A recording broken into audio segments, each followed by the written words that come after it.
जलधरी जी, मैं बहुत दिनों से बीमार था, इस कारण से आपके प्रश्नों का उत्तर सही समय पर नहीं दे पाया।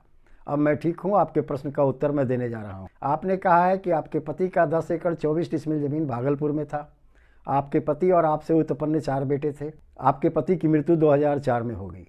उसके बाद 2013 में आपके चारों बेटों ने मिल करके आपके पति की जो पैतृक संपत्ति 10 एकड़ 24 डिसमिल थी, उसे उन लोगों ने आपस में बांट लिया, लेकिन उसमें ना आपको पार्टी बनाया और ना ही आपको कोई हिस्सा दिया।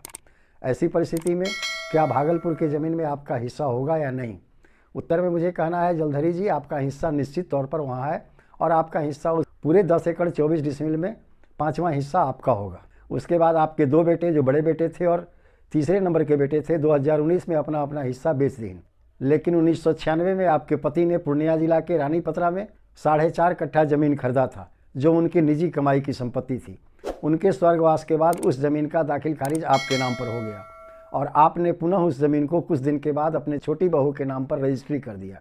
अब आपके तीनों बेटे जो हैं वो आकर के पूर्णिया जिला में टाइटल डिक्लेरेशन सूट फाइल कर दिए हैं, जिसमें वो अपने हिस्से की मांग कर रहे हैं।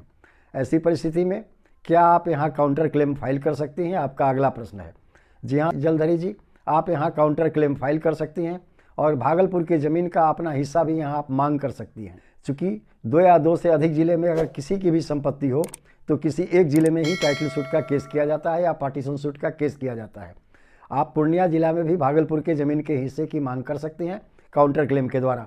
आप अपने रिटर्न स्टेटमेंट के साथ साथ एक काउंटर क्लेम उसमें ज़रूर फाइल करेंगे कि 10 एकड़ 24 डिसमिल में मेरा 5वां हिस्सा था, उस हिस्सा को मुझे मेरे चारों बेटों ने नहीं दिया। वैसी परिस्थिति में मैं पूर्णिया में जो रानीपत्रा में ज़मीन था, मेरे पति का खरीदा हुआ, उस ज़मीन को मैंने बेच दिया। आज तक वर्तमान में तीनों बेटों में से कोई भी आपको खाना पीना नहीं देता है, सिर्फ चौथा बेटा जो छोटा बेटा है वही आपको खाना पीना और रख रखाव किए हुए है। ऐसी परिस्थिति में आपके द्वारा बेचा गया जो पति का खरीदा हुआ ज़मीन था 4.5 कट्ठा पूर्णिया के रानीपत्रा में, वह ज़मीन बिक्री आपका वैलिड है। आपकी छोटी बहू की अब वो ज़मीन हो गई। हाँ, आपका अगला प्रश्न है क्या भागलपुर में जो आपके चारों बेटों ने बंटवारा किया, क्या वह कैंसिल हो सकता है? वह कैंसिल हो सकता है और इसी केस में कैंसिल हो गया। पूर्णिया के सिविल कोर्ट में भी कैंसिल हो सकता है। आप सिर्फ काउंटर क्लेम में अपने हिस्से की मांग करेंगे, यानी 1/5 हिस्सा भागलपुर की संपत्ति में। अगर चारों बेटों ने 1/5 हिस्सा भागलपुर की संपत्ति में दे दिया, तब वो लोग पूर्णिया की ज़मीन में 1/5 हिस्से के हकदार होंगे, अन्यथा पूर्णिया की ज़मीन में उन्हें कोई भी हक नहीं मिलेगा।